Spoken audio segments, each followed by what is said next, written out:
نہیں مل رہی ہوتی. اچھا دوسرے ان اسٹوڈنٹ کو سب سے زیادہ پرابلم آتا ہے جو اردو میڈیم سے آئے ہوتے ہیں. اردو میڈیم سے آنے والے اسٹوڈنٹ جب پہلی دفعہ انگلش کا بایو میں لیکچر سنتے ہیں یا کیمسٹری کا سنتے ہیں یا فزکس کا سنتے ہیں تو ان کو سمجھ نہیں آتا, کیونکہ ان کا ٹوٹلی میڈیم اردو ہوتا ہے.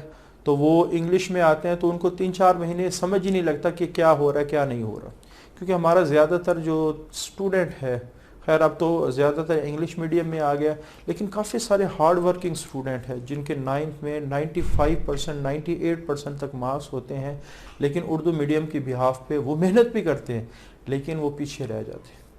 تو یہاں میرا جو لیکچر دینے کا سٹائل وہ بھی یہ ہوگا کہ میں ہر اس اسٹوڈنٹ کی ہیلپ کروں جو بہت کم نمبر کے ساتھ, جس نے 9th اور 10th, اور خاص طور پہ وہ اسٹوڈنٹ جو اردو میڈیم سے آئے ہیں ان کے لیے امید ہے کہ میرے جو لیکچر ہیں وہ بہت ہی ہیلپ فل ہوں, کیونکہ میرا جو یہاں لیکچر دینے کا سٹائل ہے وہ تھوڑا سا باقیوں سے ڈیفرنٹ اس انداز میں ہے. باقی لیکچر کے انداز میں ڈیلیور کریں گے اور میری کوشش ہوگی میں آپ کو لیکچر بھی دوں اور ساتھ جو ورڈنگ بک میں لکھی ہوئی ہے اس کو بھی ٹرانسلیٹ کر کے بتاؤں تاکہ آپ لوگوں کے لیے آسانی ہو. کیونکہ اکثر لیکچر تو سمجھ میں آ جاتا ہے لیکن بک کی ورڈنگ بعض دفعہ اتنی مشکل ہوتی ہے. ایک نارمل اسٹوڈنٹ یا وہ اسٹوڈنٹ جو اردو میڈیم سے آیا ہوتا ہے, ایون بعض دفعہ جو ٹاپر اسٹوڈنٹ ہے جو بہت اچھے مارکس لے کے آیا ہے, اس کو بھی اس ورڈنگ کی وجہ سے پرابلم آ رہے ہوتے ہیں. اس وجہ سے میری کوشش ہوگی میں جو آپ کو لیکچر ڈیلیور کروں اس کے اندر دونوں چیزیں پائی جائیں.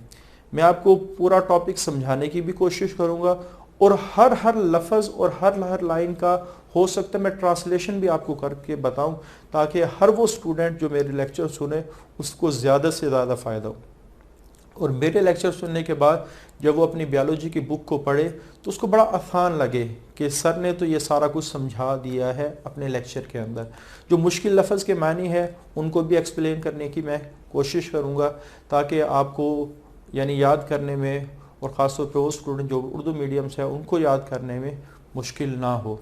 تو یہاں آپ نے تھوڑا سا ذہن میں رکھنا ہے کہ F.Sc بہت محنت اس میں چاہیے ہوتی ہے, کیونکہ آگے جو آپ نے ڈاکٹری کا ایک خواب دیکھ رکھا ہے اس کو حاصل کرنے کے لیے, کیونکہ کمپٹیشن میں آپ کے سامنے ہزاروں اسٹوڈنٹ ہوتے ہیں اور چند ہزار سیٹیں ہوتی ہیں, چند ہزار. جیسے پچھلے سال 2018 کے اندر تقریباً 60,000 جو اسٹوڈنٹ ہے وہ آلموسٹ اپیئر ہوئے تھے, اور سلیکشن کتنے کی ہونی ہوتی ہے, تقریباً 3,500 اسٹوڈنٹ کی سلیکشن ہونی ہوتی ہے. تو اتنے بڑے اسٹوڈنٹ کے ساتھ آپ نے کمپیٹ کرنا ہے تو اس کے لیے بہت زیادہ محنت ضروری ہے, اور محنت ہی کریں گے کیونکہ دن بہ دن آپ دیکھیں جو ہمارے ملک کے اندر وہ کمپٹیشن بہت زیادہ ہوتا جا رہا ہے. ایک جاب, ایک جو سیٹ ہوتی ہے اس کے اوپر ہزاروں کینڈیڈیٹ اپلائی کرتے ہیں. تو جتنی محنت کریں گے, اللہ نے محنت کا حکم بھی دیا, اللہ کے نبی صلی اللہ علیہ وسلم نے محنت کرنے والے کو پسند بھی کیا ہے, اور دنیا بھی محنت کرنے والے کو پسند کرتی ہے.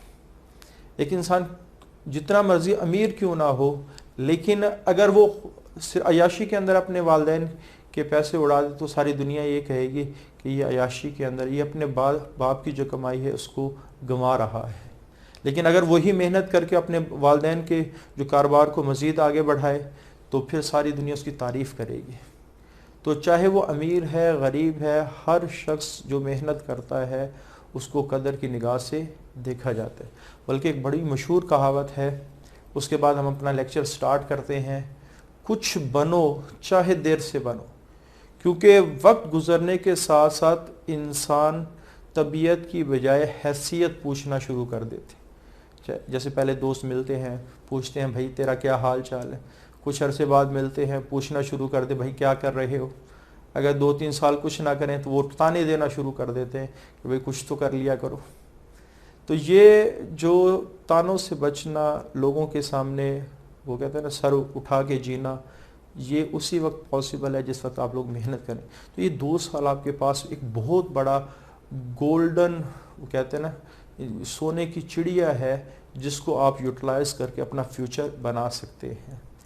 تو بیالوجی اگر دیکھا جائے آپ کی جو ڈاکٹری کی خواہش ہے اس کے اندر جو بیالوجی کا رول ہے یہ 70% ہے, کیونکہ آپ کا جو MD کیٹ ہے اس میں زیادہ تر بیالوجی سے کوشچن آتے ہیں زیادہ تر, اور جب آپ کی بیالوجی کا سبجیکٹ اچھا ہوگا تو آپ کے لیے میڈیکل کا پہلا سال بھی اچھا ہوگا.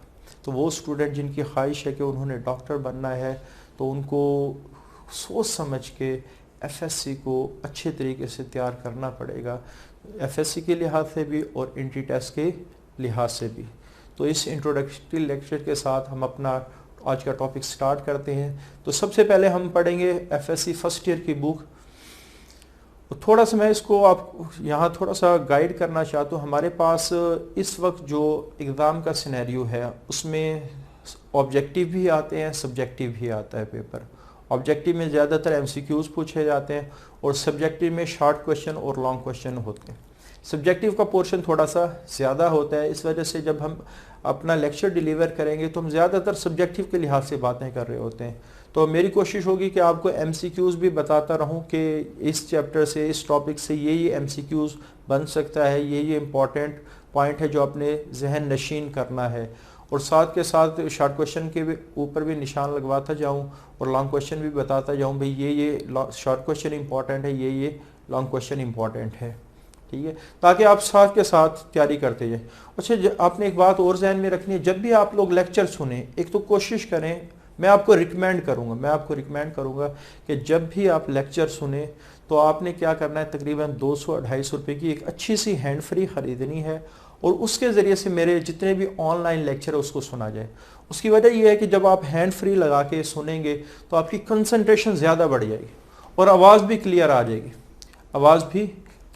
گی. تو اور ساتھ کے ساتھ اپنے ساتھ ایک پینسل رکھنی ہے, ایک نوٹ بک رکھنی ہے, تاکہ جو امپورٹنٹ پوائنٹ ہے, جو مشکل ورڈز ہیں, جو بھی بتائے جائیں لیکچر کے دوران, ان کو آپ لوگ لکھ لیں. تو اسی کے ساتھ ہم آج کا لیکچر سٹارٹ کرتے ہیں.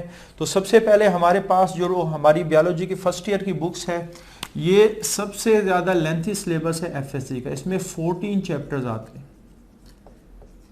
ایک بہت لینتھی سلیبس ہے. میرے لیے بھی ایک بہت زیادہ محنت طلب کام ہے کہ میں ان 14 چیپٹرز کے سارے ویڈیو لیکچر ریکارڈ کرواؤں, لیکن ایک ارادہ کیا ہے, بس آپ لوگوں نے میرے لیے دعا کرنی ہے. اللہ تعالیٰ میرے اس ارادے کو مکمل کرے اور بخوبی مکمل کرے, اور جو یہاں لیکچر دیے جائیں مجھے اس انداز میں دینے کی توفیق دے کہ آپ لوگوں کو آسانی سے سمجھ میں آ جائے. تو ہمارے پاس first year F S C pre medical اس وجہ سے کہا جاتا ہے کیونکہ یہ میڈیکل کی فیلڈ سے پہلے کا ایگزام سلیبس ہے. First year F S C کہتے ہیں فیکلٹی آف سائنس کو, کہ اس میں ہم سائنس کا سبجیکٹ پڑھیں گے, فیکلٹی آف سائنس کو. تو ایف ایس سی کے اندر سب سے زیادہ فزکس, کیمسٹری, یہ بھی سائنس کے سبجیکٹ, ان سے زیادہ لینتھی سلیبس بایو کا ہے. لیکن سمجھنا بایو کو تھوڑا سا آسان ہوتا ہے. اس میں پرابلم یہ ہوتا ہے زیادہ تر چیزیں یاد کرنے والی ہوتی ہیں. پھر میں آپ کو تھوڑا سا طریقہ بھی بتا چلا جاؤں گا. آپ جتنی زیادہ ان لیکچر میں ہیڈنگز استعمال کریں گے, آپ میرے لیکچر کو دیکھیں گے تو ایک لیکچر کو میں نے کافی چھوٹے چھوٹے پورشن میں ڈیوائیڈ کیا ہوگا تاکہ آپ لوگوں کو بڑا سمجھنے میں آسانی ہو. جتنی زیادہ ہیڈنگز استعمال کریں گے اتنا ہی آپ کو کہ لکھنا بھی آسان ہوگا, یاد کرنا بھی آسان ہوگا, لکھنا بھی آسان. اور جتنا زیادہ ہیڈنگ استعمال کریں گے پیپر میں اتنا پیپر پڑھنے والے کو بھی, پیپر چیک کرنے والے کو بھی آسان ہوگا. تو چیپٹر 1 ہم نے سٹارٹ کرنا ہے. چیپٹر نمبر 1 میں جسٹ انٹروڈکشن دیا ہوا ہے. بیالوجی کیا ہے, بیالوجی کے فیلڈز کیا ہیں, بیالوجی کے لیولز کیا ہیں, بیالوجی کا انسانیت کے لیے کیا رول ہے. تو یہ 4-5 ٹاپک ہیں جس میں یہ پورا چیپٹر کور ہو جائے گا. تو ابھی سے ہم سٹارٹ کرتے ہیں پہلا چیپٹر, انٹروڈکشنز. اچھا, اس چیپٹر کو سٹارٹ کرنے سے پہلے آپ کی بک نے تو بیالوجی سے سٹارٹ کیا ہے, میں آپ کو 2 ڈیفینیشنز ایکسٹرا بتا دیتا ہوں جو اس ڈیفینیشن کو سمجھنے میں مزید ہیلپ کریں گی. تو وہ کیا ہے, سائنس. اور میری یہ بھی کوشش ہوگی کہ جو بک میں جو ورڈ استعمال کیا گیا اگر وہ سائنٹیفک ورڈ ہے میں ساتھ کے ساتھ اس کی ڈیفینیشن بھی بتاتا چلا جاؤں تاکہ آپ اس کو ایگزیکٹلی یاد کریں. تو سائنس کیا ہے, تو ہم کہتے ہیں it is a branch of science. Biology کو کہا جاتا ہے it is a branch of science that deal with study of living. تو پہلے دیکھنا ہے سائنس کیا ہے. تو سائنس اس اسٹڈی کو کہا جاتا ہے جس میں کام آبزرویشن سے سٹارٹ ہوتا ہے. پہلا کام چیزوں پہ غور و فکر کرنا, چیزوں کو آبزرو کرنا. تو یہاں میں آپ کو بیسٹ ایگزامپل دوں, جیسے فار ایگزامپل نیوٹن ایک درخت کے نیچے بیٹھا ہوا تھا تو اچانک سیب کا جو درخت ہے اس سے سیب گرا اس کے گرتے ہوئے سیب کو دیکھ کے اس نے اس کو آبزرو کیا اور وہاں سے گریویٹیشنل لاز بنا لی. تو لوئس پاسچر ایک بہت بڑا سائنٹسٹ ہے, اس کا کہنا یہ ہے کہ نیچر ہر شخص کو آبزرویشن کے ذریعے سے ایک چانس دیتی ہے, کہ ہر شخص آبزرویشن کے ذریعے سے ایک چانس حاصل کرتا ہے نیچر کی طرف سے, اور جو محنت کرنے والے ہوتے ہیں, جو غور و فکر کرنے والے ہوتے ہیں, ٹھیک ہے, جو سوچ و بچار کرنے والے ہوتے ہیں, وہ اس چانس کو تاریخ بنا دیتے ہیں. جیسے بہت بڑی بڑی سائنس کے اندر جو ڈسکوری ہوئی ہیں وہ چانس بیس ہوئی ہیں, کہ لوگوں نے آبزرویشن کی, اس آبزرویشن کو جب مزید سمجھا تو انہوں نے ایک تاریخ رقم کر دی. تو سائنس میں ہمیشہ کام غور و فکر سے سٹارٹ ہوتا ہے, اور میں تو کہتا ہوں کہ جس کے اندر یہ صلاحیت پیدا ہوگی وہ چیزوں پہ غور و فکر کرنا ہے, وہ دنیا کا کامیاب ترین انسان. اگر اسٹوڈنٹ کو لیں, اگر اسٹوڈنٹ ہر لائن پہ غور کرنا شروع کر دے, ہر لفظ پہ غور کرنا شروع کر دے کہ یہ لفظ کیا کہتا ہے, یہ لائن کیا کہتی ہے, تو آٹومیٹکلی اس جیسا کنسیپچول اسٹوڈنٹ دوسرا کوئی ہو ہی نہیں سکتا, اور وہ کامیاب اسٹوڈنٹ کہلائے. اگر ہم قرآن پاک میں غور و فکر کرنا شروع کر دیں تو اللہ کو پا سکتے ہیں. تو غور و فکر کرنا یہ دنیا اور آخرت کی کامیابی کا معیار ہے. تو یہی اسٹڈی ہمیشہ آبزرویشن سے سٹارٹ ہوتی ہے. تو باقی اسٹڈی اور سائنس میں یہ فرق ہے کہ آبزرویشن کے بعد پھر ایکسپیریمنٹ پرفارم کیے جاتے ہیں, کہ ان آبزرویشن کو پھر پرکھا جاتا ہے ایکسپیریمنٹ کی بنیاد پہ. پھر ایکسپیریمنٹ جب پرفارم ہوں گے, ان کے بعد جو ریزلٹس نکلیں گے, کنکلوژن اور وتھڈرانس, اس کے ذریعے سے ہم نیچر کو سمجھیں گے, اس کے ذریعے سے نیچر کو سمجھا جائے گا. تو یہ سائنس میں 3-4 لائنیں آپ نے یاد رکھنی ہیں. پہلا, آبزرویشن سے کام سٹارٹ ہوگا, پھر اس پہ ایکسپیریمنٹ پرفارم کیے جائیں گے, پھر اس کے نتائج نکلیں گے, پھر وہ نتائج نیچر کو سمجھنے میں ہیلپ کریں گے. تو سائنس کا لفظی مطلب کیا ہے؟ نالج. اور میں تو اس کو تھوڑا سا اضافی طور پہ کہتے ہیں یہ ایکسپیریمنٹل نالج ہے. نالج تو اور بھی ہو سکتے ہیں, یہ ایکسپیریمنٹل نالج ہے, کیونکہ اگر ایسا نالج جس میں ایکسپیریمنٹ نہ ہو وہ پھر آرٹس کا نالج بن جاتے ہیں. اچھا, نیچر کیا ہے؟ ہم نے کہا کہ سائنس سے ہم نیچر کو سمجھتے ہیں. تو نیچر بیسیکلی اس کا اگر لفظی مطلب دیکھیں تو یہ اصلی حالت, اس کے لفظی مطلب ہے اصلی حالت. یا جیسے آپ نے اکثر دیکھا ہوگا, ہم کہتے ہیں کہ یہ اس کا نیچرل کلر ہے. بعض دفعہ بیوٹی پارلر پہ جا کے وہ اپنا کلر چینج کروا دیتے ہیں. اچھے خاصے جو کالے ہوتے ہیں وہ بھی 15-20 ہزار روپے دے کے وہ بالکل یعنی سفید ہو چکے ہوتے ہیں, لیکن ہم اس کو نیچرل کلر نہیں کہیں گے. اس کا نیچرل کلر کیا ہے؟ اسی طرح آپ نے اکثر سنا ہوگا نیچرل سمائل, آرٹیفیشل سمائل, یہ اس کی اصلی مسکراہٹ ہے. تو سائنس میں اس ورڈ کو کیوں استعمال کیا گیا؟ ہر وہ چیز جو ہمارے انوائرمنٹ میں اپنی اصلی حالت پر موجود ہو وہ نیچر کہلاتی ہے. جیسے فار ایگزامپل, اگر کوئی چیز انسان نے اس کو بدل دیا ہے یا انسان نے اس کو بنایا ہے تو وہ کیا نیچرل نہیں ہوگی؟ یا کوئی بھی ایسا پروسیس جس میں انسان نے مداخلت کی ہو تو وہ بھی نیچرل پروسیس نہیں کہلائے گا. تو کوئی بھی ایسی چیز, جیسے لیونگ آرگنزم کو انسان نہیں بنا سکتا. جیسے قرآن میں ایک بہت بڑا دعویٰ کیا گیا تھا جب قرآن نازل ہوا کہ یہ جو کافر لوگ ہیں یہ تو ایک مکھی نہیں بنا سکتے, ایک مکھی نہیں بنا سکتے. اور پھر اللہ تعالیٰ نے اس کو مزید اس دعوے کو ہلکا کر دیا کہ یہ مکھی نہیں بلکہ مکھی اگر کچھ ان سے جا کے ان کے ہاتھ سے چھین کے لے جائے وہ اس کو نہیں واپس چھین سکتے. ٹھیک ہے, تو لیونگ تھنگس جاندار کو انسان نہیں بنا سکتا, تو یہ نیچرل ہوتے ہیں زیادہ تر. یا کوئی بھی ایسا پروسیس جس میں انسان نے مداخلت نہ کی ہو وہ نیچر کہلاتا ہے.